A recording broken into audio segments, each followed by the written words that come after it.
അമ്മേ, അമ്മയ്ക്ക് അത്യാവശ്യമുള്ള മരുന്ന് കഴിച്ചോ? ഭക്ഷണമൊക്കെ എത്തിയിട്ടുണ്ട്. ഭക്ഷണം കഴിച്ച് സമയം പോലെ മരുന്ന് കഴിക്കണം.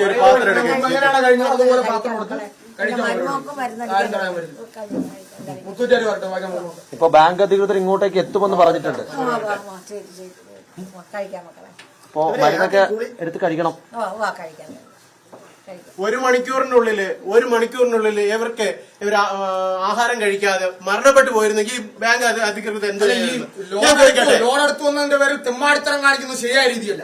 ഈ നാടിനകത്ത് ഒരു വീടിനകത്ത് ഒരു അമ്മയും മക്കളും അടങ്ങിയ കുടുംബത്തിനെ പുറത്താക്കി വീട് കൂട്ടി പോകുക എന്ന് പറയുന്നത് ഒരു തെമ്മാടിത്തരമാണ്. സ്കൂൾ വിട്ടു വന്ന വിദ്യാർത്ഥികൾക്ക് കഴിക്കാൻ വേണ്ടി ആഹാരമില്ലാത്ത സാഹചര്യത്തിനകത്ത് വീട് കൂട്ടി പോയതാണ്. തെമ്മാടിത്തരമാണ്. മുത്തൂറ്റല്ല, എത്ര വലിയ കോർപ്പറേറ്റുകാർ ഈ ബാങ്കുകാരിനകത്ത് വന്നാലും വളരെ കൃത്യമായി അത് കൈകാര്യം ചെയ്യാൻ ഈ നാടിനകത്ത് യുവത്വം ഉണ്ടാവും എന്നുള്ളതാണ് പറയാനുള്ളത്. അവർക്കൊരു ഭയവുമില്ല അതിനകത്ത് ജീവിക്കാനുള്ള സാഹചര്യം ഞങ്ങൾ ഒരുക്കും. അതിനകത്ത് കൃത്യമായി പറയാം, ഇവരെ സംരക്ഷിക്കാൻ ഈ നാട്ടിലെ യുവാക്കൾ ഒന്നടങ്കം, അത് രാഷ്ട്രീയം മറന്നുകൊണ്ട് തന്നെ ഈ നാട്ടിലെ യുവാക്കൾ ഉണ്ട് എന്നുള്ളതാണ്. അതിന് ഏത് കോർപ്പറേറ്റ് മുതലാളികൾ വന്നാലും ശരി തന്നെ ഈ നാട്ടിൽ അത്തരം കാര്യങ്ങൾ നിലനിൽക്കാൻ പോകുന്നില്ല. ഈ അമ്മയെയും ഈ കുടുംബത്തെയും സംരക്ഷിക്കാൻ ഞങ്ങൾ മുന്നോട്ടുണ്ട് എന്നുള്ള കാര്യം വീണ്ടും വീണ്ടും ഓർമ്മിപ്പിക്കുക. ഇവിടെ രാഷ്ട്രീയമല്ല വലുത്. നമുക്ക് രാഷ്ട്രീയം മറന്നാണ് യൂത്ത് കോൺഗ്രസ് ആയാലും ഡിഫി ആയാലും ഇവിടെ മുന്നിട്ടിറങ്ങി ഈ അമ്മയ്ക്കുള്ള ബാക്കിയുള്ള എന്ത് കാര്യങ്ങൾക്ക് നമ്മൾ മുന്നോട്ട് ഒരുമിച്ച് നിൽക്കുമെന്നാണ് പറയുന്നത്. ചിലപ്പോൾ ഈ പൂട്ട് തുറന്നതിൽ കേസ് വരുമായിരിക്കും. എത്ര കേസ് വന്നാലും ഞങ്ങൾക്ക് ഒരു കുഴപ്പമില്ല. ഇവിടെ മനുഷ്യത്വമാണ്. ഈ അമ്മ മരണപ്പെട്ടിരുന്നെങ്കിൽ ആര് ഉത്തരവാദിത്വം പറയുന്നത്? ഏകദേശം നമുക്കറിയാൻ പറ്റും 2 മണിക്കാണ് ഈ ബാങ്കുകാർ വന്ന് ജപ്തി ചെയ്തിട്ട് ഈ 5 യുവതികളെ പുറത്താക്കിയത്.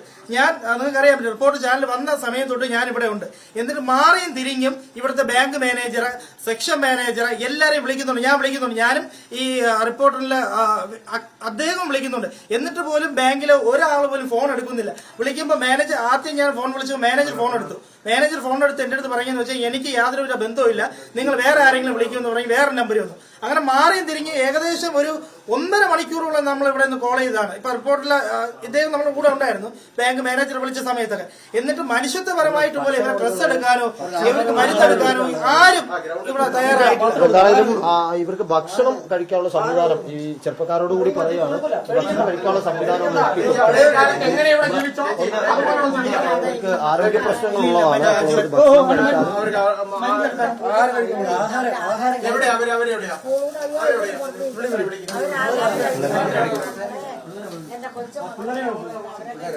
മരുന്നുണ്ട്, എങ്കിൽ മരുന്നുണ്ട്, മരുന്നിന്റെ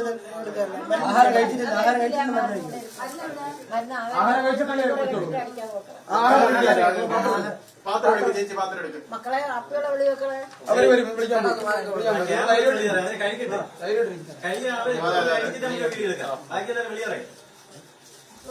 ഇറങ്ങണ്ട. എന്തെങ്കിലും